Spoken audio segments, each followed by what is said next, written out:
नमस्कार मित्रांनो, सोनीवाल्यांचा Kraven the Hunter picture आला आहे। हा एक नवीन त्यांचा इंडिव्हिज्युअल सुपर हिरो, याचा बहुतेक हा पहिलाच पार्ट आहे। याच्या पुढे ते पार्ट काढत जातील। चला बोलूया चित्रपटाच्या कथानकाबद्दल। चित्रपटाची स्टोरी ही आहे, एक फॅमिली असते ज्याच्यामध्ये त्यांची आई वारलेली असते, बाप जिवंत असतो, त्याला दोन मुलं असतात। एकाचं नाव असतं सर्जी क्रेविन आणि दुसऱ्याचं नाव असतं ते म्हणजे दिमित्री। आता ह्या दोघांना घेऊन तो जो बाप असतो तो हंटिंगला जातो, म्हणजे शिकार करायला जातो। शिकार करायला गेल्यानंतर त्यातल्या क्रेविनवर एक सिंह अटॅक करतो। सिंह अटॅक केल्यानंतर तो तिथून कसाबसा वाचतो। मग तो वाचतो ना, तिथून वाचल्यानंतर त्याच्याकडे सुपर पॉवर येतात। त्यात कुठल्या सुपर पॉवर, एक तर सुपर स्ट्रेंथ येते आणि सुपर स्पीड येतं आणि थोडंसं मॅग्निफाईंगसारखं असं फोकस, सुपर फोकस, या अशा थोड्या 2-3 पॉवर दाखवलेल्या आहेत त्या येतं। मग तिथून जसा तो वाचतो तिथून तो मोठा होतो। मग ही फ्लॅशबॅकची स्टोरी पहिल्या अर्ध्या तासात दाखवली आणि मोठा प्रेझेंट डेमध्ये तो काय करत असतोय, तर जी लोक चुकीचं वागा लागलेत त्यांना तो मारत असतोय। म्हणजे हंटर हे नाव त्यालाच दिलेलं आहे, कारण तो हंट करत असतोय। जी लोक चुकीचं वागतात त्यांची तो शिकार करत असतोय। आता त्याचा बाप पण हा 2 नंबरचाच धंदा करत असतोय, पण बापाला तो सुरुवातीला मारत नाही। त्याच्याकडे एक लिस्ट असते, डायरी, त्याच्यामध्ये नावं असतात।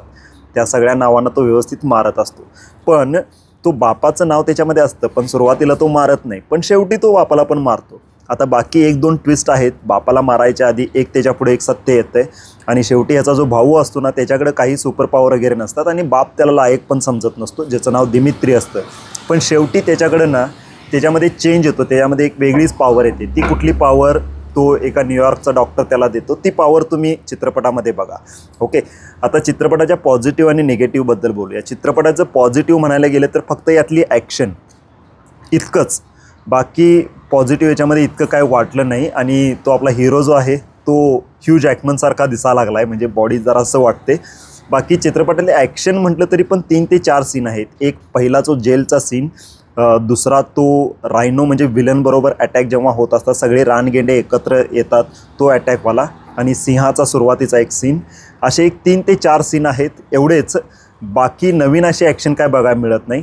बाकी निगेटिव्हची लिस्ट खूप मोठी आहे। स्टोरीमध्ये इतकासा दम नाही आहे, स्टोरी थोडीशी प्रेडिक्टेबल आहे आणि सुपर हिरोचं जे ओरिजिन घेतलं आहे ना, ते ओरिजिन थोडंसं म्हणजे आणखीन थोडंसं त्याला पॉवर वेगळ्या द्यायला पाहिजे होत्या। आणि ह्या ज्या सुपर हिरो म्हणजे क्रेविनच्या अगेन्स्ट जो एक विलन दाखवला आहे, रायनो नावाचा विलन, आता त्या विलनकडं पण एक पॉवर असते, कुठली तर सुपर स्ट्रेंथ।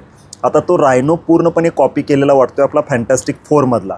फॅन्टॅस्टिक 4मध्ये एक आहे बघा, फॅन्टॅस्टिक 4मधला तो स्टोन मॅन जो आहे, दगडाचा माणूस, सेम दगडाचा माणूस तसा तो रायनो असतो, सेम तोच, त्याच्याकडे पण तीच पॉवर असते, तेच सगळं कॉपी केल्यागत वाटते।